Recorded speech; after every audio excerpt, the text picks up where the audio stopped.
Hi hello welcome to post 360. నేను మీ మురళీ రాపల్. జగన్మోహన్ రెడ్డి గారు ఉన్నప్పుడు పరిపాలన అలా జరిగింది, ఇలా జరిగింది, అలా చేశాడు, ఇలా చేశాడు, మోసం చేశాడు, మాయ చేశాడు అంటూ కూటమి ప్రభుత్వం ఇష్టానుసారంగా ఎప్పటికి కూడా మాట్లాడుతూనే ఉంటుంది.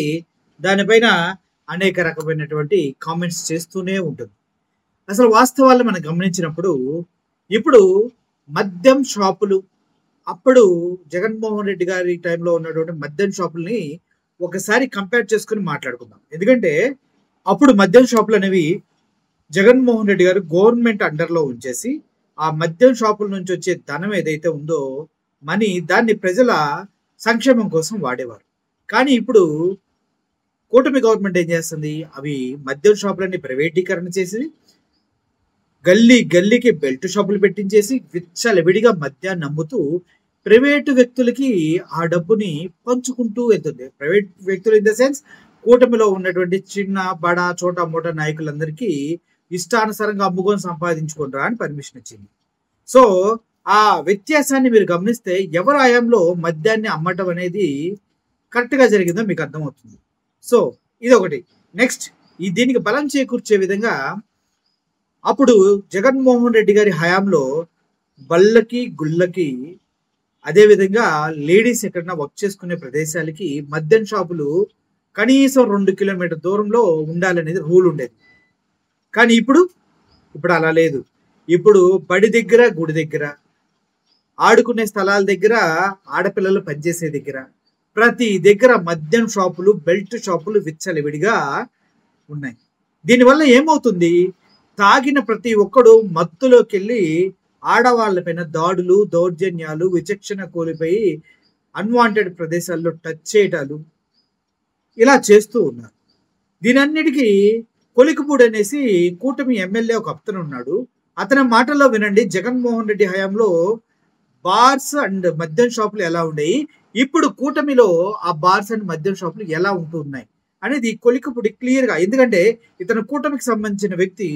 మేము చెప్తే మేము కొద్దిగా ప్రతిపక్షంగా ఉంటాం కాబట్టి అధికార పార్టీకి కొద్దిగా కొంతమంది నమ్మే అవకాశం ఉంటుంది. కానీ సొంత పార్టీ వ్యక్తులే చెప్తే ఎలా ఉంటుంది? ఒకసారి వినండి. అది గత ప్రభుత్వాలు ఎక్కడ ఉన్నాయని నేను తెలుసుకున్నాను. గత ప్రభుత్వంలో ఊరు బయట హైవే మీద ఉన్నాయని చెప్పారు. ఇప్పుడు కూడా నేను చెప్పేది ఏంటంటే రైట్ ఇన్ ఫ్రంట్. రెండోది, బస్ స్టాండ్ లో గేట్ ఎదురుగా వైన్ షాపు, అర్ధరాత్రి వరకు మహిళలు తిరుగుతూ ఉంటారు. తర్వాత ఇంకొక చోట రెసిడెన్షియల్ ఏరియాలో వైన్ షాప్, అర్బన్ ఏరియాకి వచ్చేసరికి ఎక్కడ పడితే అక్కడ పెడుతున్నారు.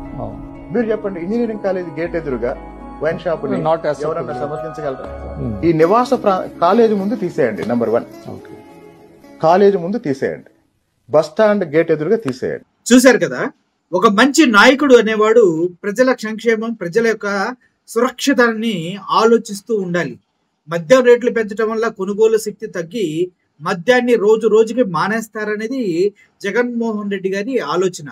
దఫాలుగా 10 నుంచి 15 సంవత్సరాల లోపు మద్యాన్ని పూర్తి స్థాయిలో నిర్మూలిస్తాం, మద్య రహిత ఆంధ్రప్రదేశ్ ని క్రియేట్ చేస్తామంటూ జగన్మోహన్ రెడ్డి ముందుకెళ్తున్న తరుణంలో మీకు నాణ్యమైన మద్యం ఇస్తాం, కల్తీ లేని మద్యం ఇస్తామంటూ చంద్రబాబు నాయుడు గారు ఇంటికి వచ్చిన తర్వాత కష్టపడి పనిచేసి ఇంటికి వచ్చిన తర్వాత వాటర్ వేసుకుని పడుకోపోతే ఇంకెందుకంటూ ఆయన వ్యాఖ్యలు చేసి, తాగు బూతుల కడుపు కొట్టావు జగన్, మద్యం ప్రియుల కడుపు కొట్టావు జగన్ అంటూ సనాతన డ్రామాలు వేసే పవన్ కళ్యాణ్ గారు విచ్చలవిడిగా నాణ్యమైన మద్యం అంటూ చెప్తూ వచ్చారు. నాణ్యమైన మద్యం ఏంటి?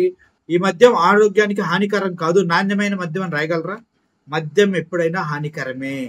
దాన్ని గొప్పగా చెప్పి అధికారంలోకి వచ్చినటువంటి నాయకులు కూడా చెత్త నాయకులే. అటువంటి వారు ఇటువంటి సమాజం పట్ల బాధ్యతగా ఉంటారు అంటే మాత్రం ఆలోచించవలసిన విషయం ఎంతైనా.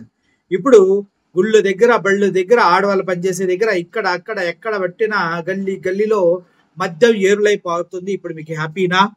ఆంధ్రప్రదేశ్ పౌరులకి సూటి ప్రశ్న, కరెక్టేనా? Enjoy. Thank you for watching this video. Murali signing off. Thank you so much.